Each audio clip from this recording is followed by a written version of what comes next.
This channel does not promote any violent, harmful, or illegal activities. All content provided by this channel is meant for an educational purpose only.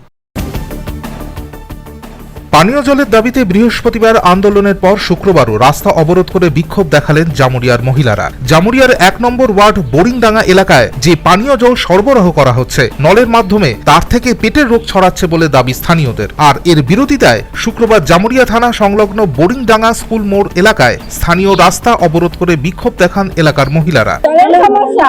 কি জল পাচ্ছেন না? না পাচ্ছি তো, খারাপ জল।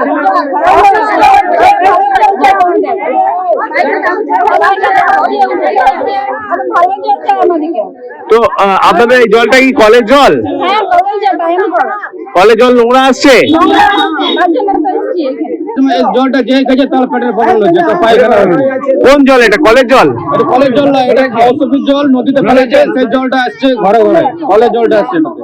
তো সেই জল খেয়ে তোমাদের সমস্যা হচ্ছে? জল খেয়ে সমস্যা, আমারও সমস্যা। তো এই জন্য আজকে আন্দোলন? এই জন্য আজকে আন্দোলন হচ্ছে। এটা কতজন অসুস্থ হয়েছে? অসুস্থ বহুত জন আছে, ধরতে গেলে বহুত অসুস্থ আছে, পায়খানা আছে। বেশ কিছুক্ষণ অবরোধ চলার পর স্থানীয় পৌরপিতার প্রতিনিধি দল এলাকায় গাড়ির মাধ্যমে পানীয় জল সরবরাহের আশ্বাস দিলে উঠে যায় অবরোধ।